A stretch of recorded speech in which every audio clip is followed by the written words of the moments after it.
Hi, I'm Jarrett Cox, and welcome to Hardin County Extension today. This is a little bit of a different program than what you normally see because we have a couple of guests we want to introduce you to. We have Sue Ann from the Hardin County Extension office and Stephen and John Paul. So first off, you're new to this area. Can you tell a little bit about yourself and how you got involved in 4-H in the Extension office? Absolutely. Well, I was involved in 4-H as a 4-H'er in LaRue County as a youth. About almost 17 years ago, I started working at the LaRue County Extension office as a staff assistant, and I completed my bachelor's degree in May of 2021 and started my position here as the Hardin County 4-H agent just a little over a month ago. Okay. And Stephen and John Paul, do you mind telling a little bit about yourselves and how you got involved in 4-H? I got involved in 4-H from my sister, actually. My sister applied for a job at the Extension office as a nice little thing to do for school, to put on a resume. And she told us about 4-H camp. My mother has been wanting to go back to 4-H camp for a while, so here I am. Been in 4-H for a while now. I can't remember how exactly I got into it. I've been through a few clubs too for a while. It's been a fun experience so far. Been 4-H camp, been to teen conference. One thing that I always encourage any young person to do is, whether it's in a high school setting or a collegiate setting, to get involved in clubs, no matter what they are, because you never know who you'll meet and what you'll get into. So speaking of getting into things, you're now working at the Hardin County Extension office. Can you explain a little bit about what the Extension office does? Absolutely. So we're basically an extension of the University of Kentucky, and we bring resources and education to the community.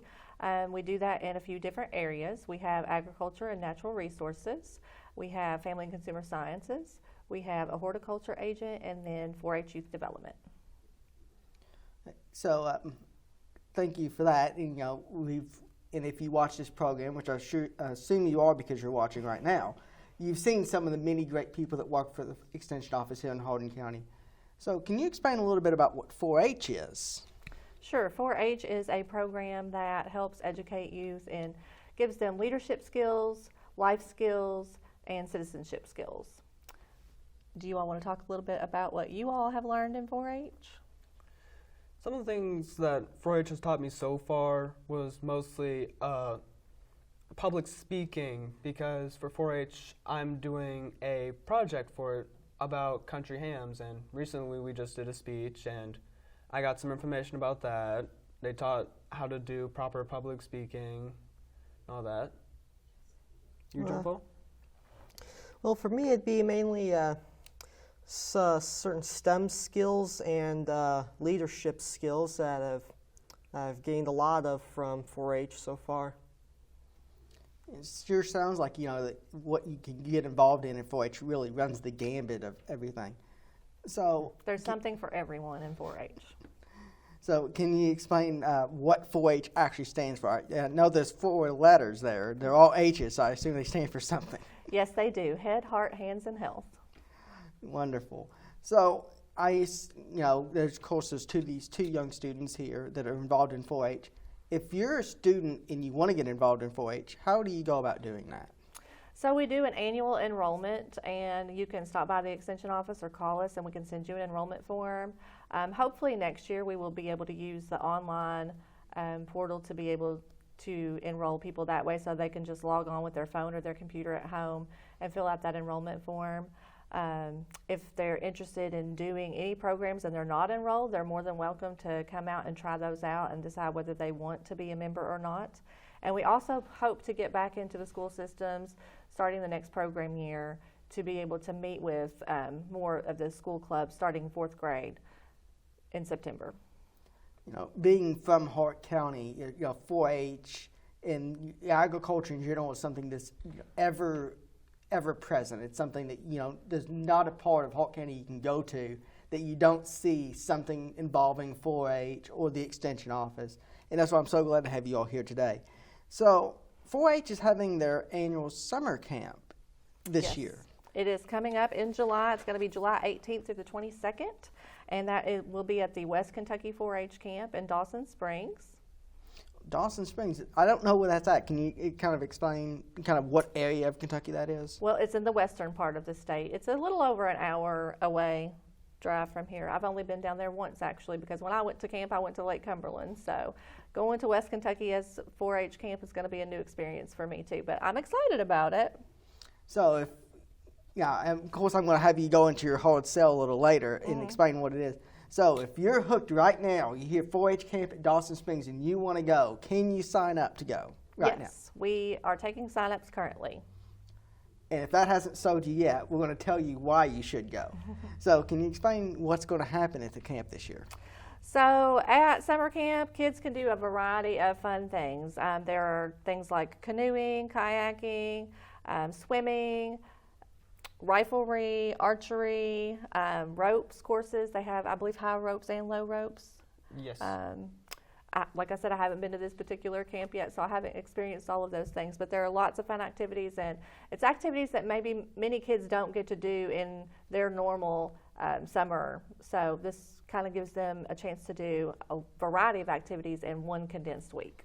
So it sounds like it's going to be a very unique experience for you as well, not attending this camp. You're going to get to experience all this stuff for the first time, just like the students. Absolutely, and I experienced a lot of these things for the first time when I went to camp as a 4th grader too. So my first time on a boat was at camp. My first time shooting a gun was at camp. So it's a lot of nice new experiences. So what age range is this camp? Camp is available to any Hardin County youth ages 9 to 14 years old. And then we also take teen leaders that are 15 to 17 years old to kind of help guide those youth around the camp. So can you explain a little bit more about these youth leaders and kind of what qualities you look for in a youth leader? Well, we would prefer to have someone that has been to camp before, unlike myself, so that they can make sure that the kids are getting to the correct location at the correct times. Of course, we want somebody with good leadership skills that's going to be a positive influence on the kids that they're directing. Do you all have anything to add? I was a teen leader for 4-H camp last year, actually. Okay. So I got to experience a little bit more bit of leadership for 4-H as well, since I've been there 3 years before that year as well. Mm-hmm. So I was able to help them out a lot with getting into their classes, telling them what to expect, what not to expect, Right. standard rules and procedures. Yeah, we just really want them to have a positive influence and be able to encourage those kids maybe when they're having moments that they're not so sure about what the activity is or just being away from home. So. And I know that, you know, being a team leader, that's really beneficial for the youth that you're helping. But I assume it's also beneficial for you to be able to grow as, you know, as a leader. Because you make a bunch of mistakes, and like you'll make mistakes. That's what makes us human. You make mistakes, you learn from them, and it made me a better leader than what I was before. It's like you get to understand where some of these kids are coming from, how they don't get all this experience. Like they're seeing this for the first time, and they're just amazed by it. And that's what I believe 4-H really loves to do, is to show people new things. So, speaking of all these new things, you know, Dawson Springs is a new area, it sounds like, for everyone here. So, how does somebody go from Hardin County to Dawson Springs? What's the transportation situation? We have charter buses that we take. So, all of the transportation is provided in the cost of camp. So, it's not a school bus. Did you go by bus last year? Yes. Okay. What was the bus experience like? Was it comfortable? It mostly depends on what road they took, because I think they took a different road like 1 year. Oh, really? But other than that, like, it's pretty good. Like, it mostly depends on how you look at it. Like, find someone new, get to know them, like, because you'll start to build a bond there. Right. So while you're traveling on the bus, you can already be making new friends, right? Right. Like, I made several new friends on the way there. I think last time I went, I carpooled there. Okay. so I didn't really. Did your meet mom go anybody as an on adult leader? No, I don't think. Okay. No, she didn't. All right. But you made friends there, and that's the most important. Yeah, I thing. did. I made plenty. It's a great time. So how much does it cost to go to 4-H camp? Well, the cost of camp for a camper is $275. We require a $100 deposit when you sign up, and then you can pay that balance over the next couple of months as long as it's paid by June the 10th. That's our deadline. Now, I know myself as a cheap person. I know some people joke about me being Mr. Krabs. So they hear that $275, the year start burning.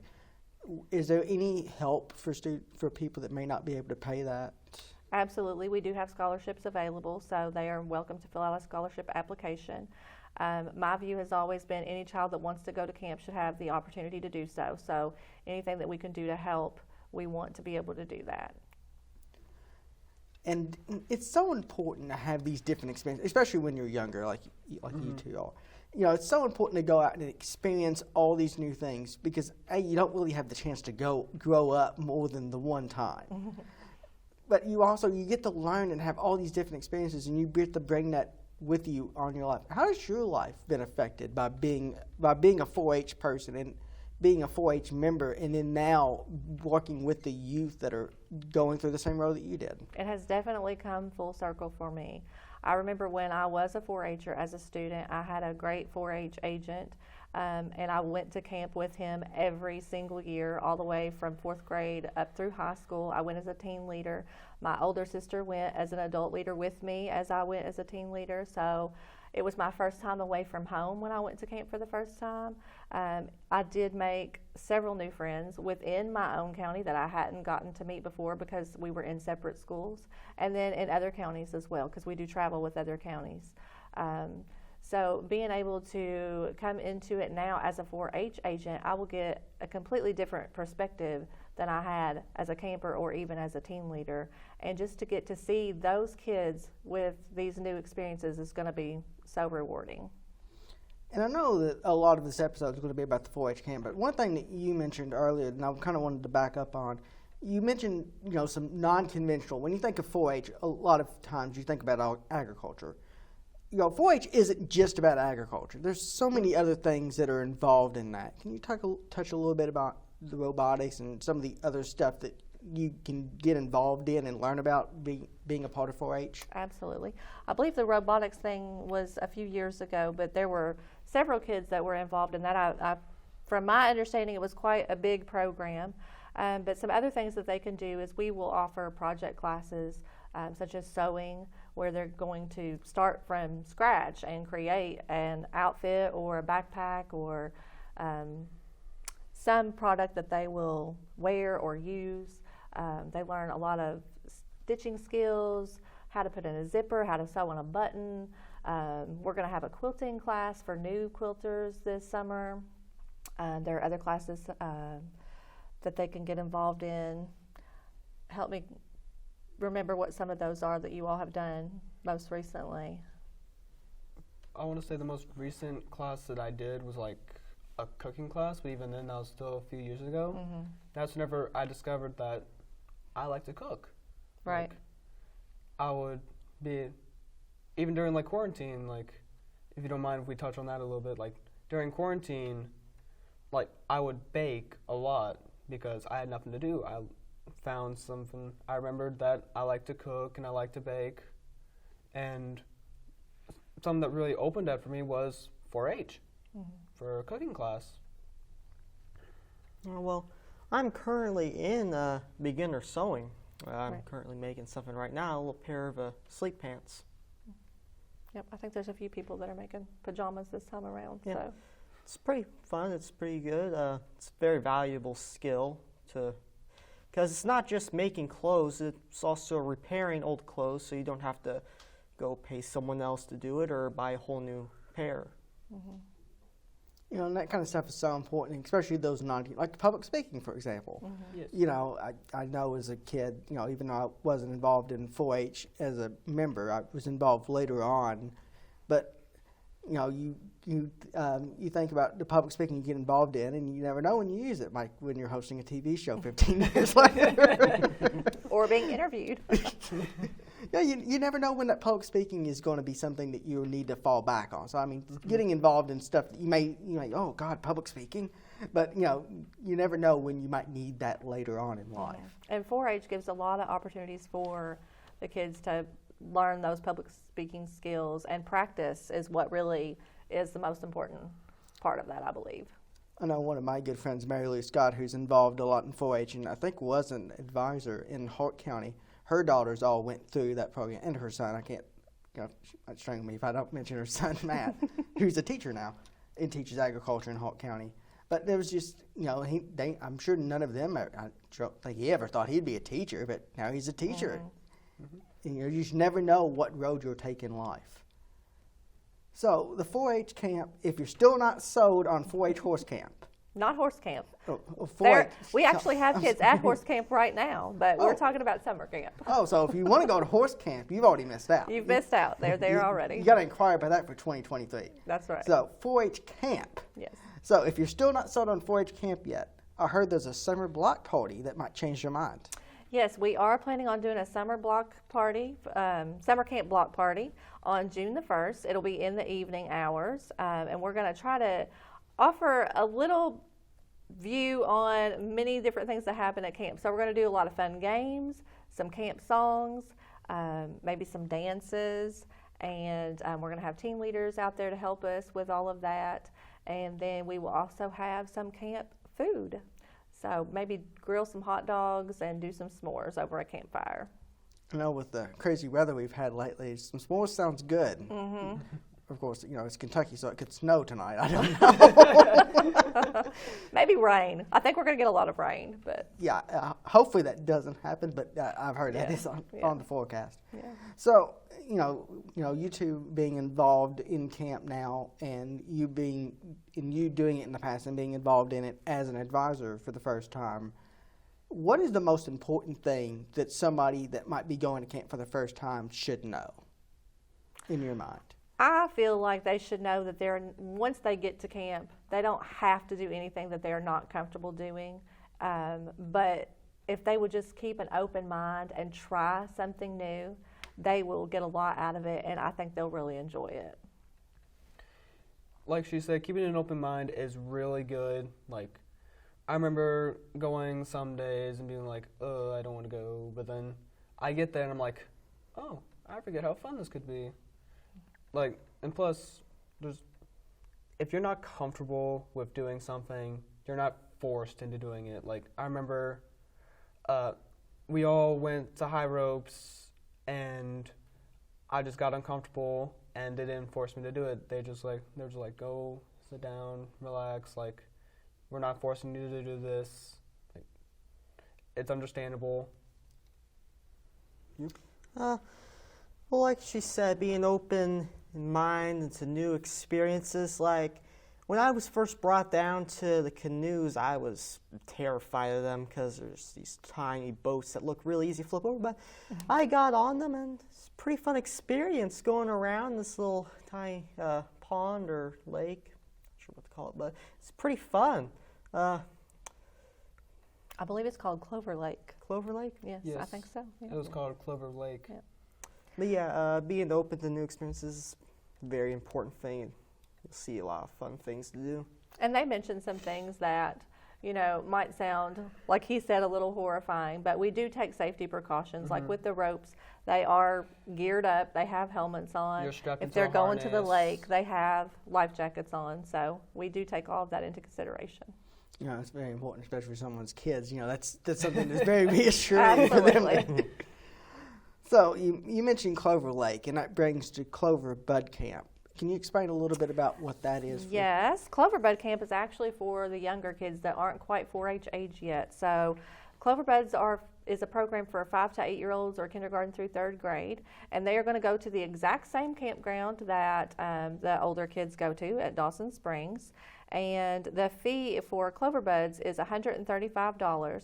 But the other big difference with Cloverbud Camp is they actually take a parent with them. And so the parent fee is $100, but they can experience all of those classes and activities at camp, like cooking, canoeing, crafts, fishing, low ropes, nature, recreation, and swimming together with their mom or dad, whichever one decides to go with them, and they can experience camp a little earlier than waiting for that 4th grade year. Yeah, I assume, especially with an experience like that with younger people, being able to have their parents with them, that's something that's really going to help them later on when they go to 4-H camp. They already know. Yes. They'll already have a love and a passion for it, hopefully, by that point. And they won't be scared to be so far away from home. Right. Which is something, especially with younger people. Yeah. But the deadline for that, if they do want to sign up for Cloverbud Camp, is coming up on May 13th. Hey, well, you have to hurry up if you want to sign up for that. And if they do want to sign up for Cloverbud Camp, what do they need to do? Just call or stop by the extension office, and we'll make sure they get the right forms. Okay, and we'll put all that information below the screen, the address and the phone number for the extension office. So as we're wrapping up here, I know I asked earlier what's one thing that you've learned. I know one thing that you have learned while being a part of 4-H camp. What's one thing that you wish you had known before you came? What's like one thing that you were kind of scared about that kind of went away after you experienced it? Mostly just like meeting new people, because I'm definitely one of those socially awkward people. Like, I don't know how to properly struck up a conversation. You're talking to somebody who's terrified about being on camera right now. Yeah, but like, once you come over your fear of talking to people, like, you'll start meeting more and more, then you'll start making more bonds, more friendships. So even if your best friend's not signed up to go to camp, once you get there, you're going to make new friends. You'll make a new one. Yeah. It's important to know that, even if your best friend isn't there, like, you don't need to cancel your plans for the summer because they're not going with you. You get to meet a whole bunch of new friends. That's right.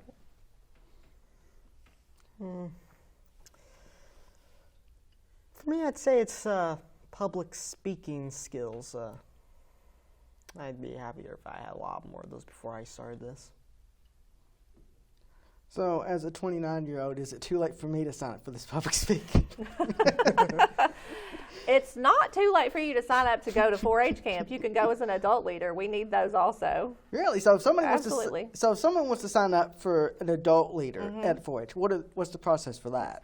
Well, we do require that you fill out a volunteer application, which includes a background check, of course. And then there is no fee for an adult to go to camp. And if you are an adult going to camp and you have a child that wants to go to camp, one child can go for free. So if you have more than one child, we do require that you pay for the second one, but the first child can go to camp for free. So it sure sounds like there's a lot of great opportunities for 4-Hers or future 4-Hers to get involved over the summer. Yes. And, of course, at the 4-H Extension Office, there's programs that you all offer all year that people can get involved. Absolutely. We have several community club types that meet throughout the year, monthly. Again, like I said, we're going to try to get back into the schools this next school year to have those school club meetings. And then we have projects and activities throughout the year. We are planning to do some summer day camp type activities as well. We're just still ironing out all those details, but they can watch our Facebook page to learn more information about that. We also do a monthly newsletter that is emailed out to all of our enrolled members. So that enrollment form is important. So as we're wrapping up the show here, a lot of things that I like when I'm hosting a show, I like to ask about the elevator pitch because it's really important, to know, like if you're just tuning in now, kind of what is all the stuff that you're going to be involved in at 4-H camp, all the fun you're going to have. So if you were to give an elevator pitch for why someone should go to 4-H camp, what would that elevator pitch be? That's a great question, like how to wrap up what you would get out of 4-H camp. Well, I think you're just going to go and you're going to have a great time. It's going to be new experiences. You're going to get to try a lot of things. Even if you've done them before, you're going to get to try them with new people and new friends. It's just going to be a great week. It sure sounds like a lot of great fun, and it has been such a great time to be sitting here with all three of you to talk about 4-H camp and the great things that not only 4-H does, but the Hardin County Extension Office overall. If you haven't signed up for 4-H camp, I don't know what you're doing. Pause this video right now, get on your phone, and sign up for 4-H camp. Absolutely. So I want to thank all three of you for coming and being a part of this. Thank you for having us. Yes, thank you.